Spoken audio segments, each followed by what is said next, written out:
Assalamualaikum warahmatullahi wabarakatuh. Dalam dunia teknik dan industri, prinsip analisis dan prinsip produksi memiliki perbedaan yang sangat mendasar. Analisis tidak memperhatikan aspek biaya, melainkan berfokus pada kejelasan data dan nilai kandungan material. Sementara itu, produksi mengutamakan efisiensi dan pengelolaan biaya. Pemahaman terhadap perbedaan ini menjadi sangat penting, terutama dalam pengolahan logam berharga seperti emas, platinum, palladium, atau perak. Tujuan analisis, kejelasan nilai logam tujuan. Analisis bertujuan untuk memperjelas nilai kandungan logam dalam material yang akan diproses. Alat seperti XRF, X-ray Fresh atau ICP, Inductively Coupled Plasma, sering digunakan untuk memberikan gambaran akurat mengenai kandungan logam tersebut. Informasi ini menjadi dasar bagi langkah-langkah strategis dalam skala produksi. Sebagai contoh, jika kita memiliki bahan sebanyak 1 kg untuk diolah, analisis awal akan membantu menentukan logam berharga apa saja yang terkandung, serta perkiraan persentasenya. Setelah informasi ini diperoleh, proses produksi dapat difokuskan untuk mengisolasi logam utama seperti emas, sambil mengurangi logam pengotor seperti besi,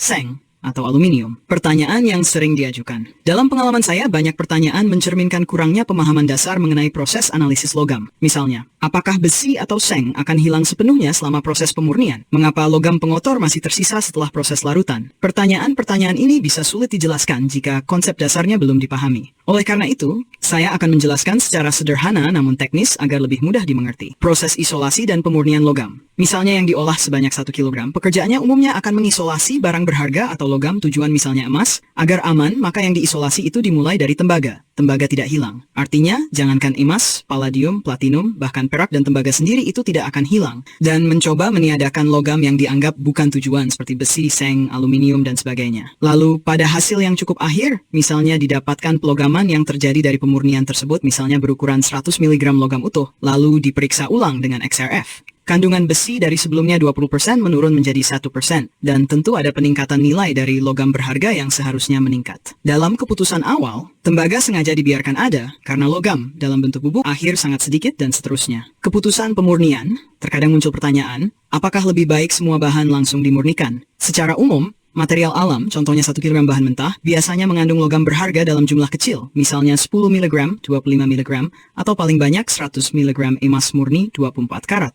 Selama proses, logam-logam pengotor yang lebih reaktif atau lebih mudah larut seperti besi, seng, dan lain-lain biasanya dihilangkan terlebih dahulu. Jika kandungan tembaga sangat tinggi, pembersihan tembaga dapat dilakukan karena emas masih mudah dimurnikan. Sebaliknya, jika residu yang tersisa setelah pemurnian sangat kecil, misalnya hanya 5-10 mg emas, maka perlu bantuan logam seperti tembaga atau perak yang berasal dari bahan itu sendiri dipertahankan lebih banyak agar lebih mudah dilebur. Alasannya adalah tantangan teknis dalam melogamkan kembali emas dalam jumlah sangat kecil menjadi logam utuh, sekaligus meminimalisir kesulitan dalam mengukur kandungan emas tersebut dengan XRF. Selain itu, pengalaman menunjukkan bahwa beberapa operator alat XRF kurang memberikan perhatian pada material dengan jumlah yang sangat kecil, sehingga hasil pengukuran bisa kurang akurat. Kesimpulan dan standar operasi produksi. Seperti yang telah disebutkan, tujuan analisis adalah untuk meningkatkan nilai logam tujuan utama dan memberikan data yang jelas untuk pengambilan keputusan dalam produksi. Dalam skala produksi, proses pemurnian biasanya dilakukan beberapa kali untuk memastikan tingkat kemurnian yang diinginkan. Sebagai penutup, penting untuk memahami bahwa analisis merupakan langkah awal yang sangat penting dalam pengolahan logam.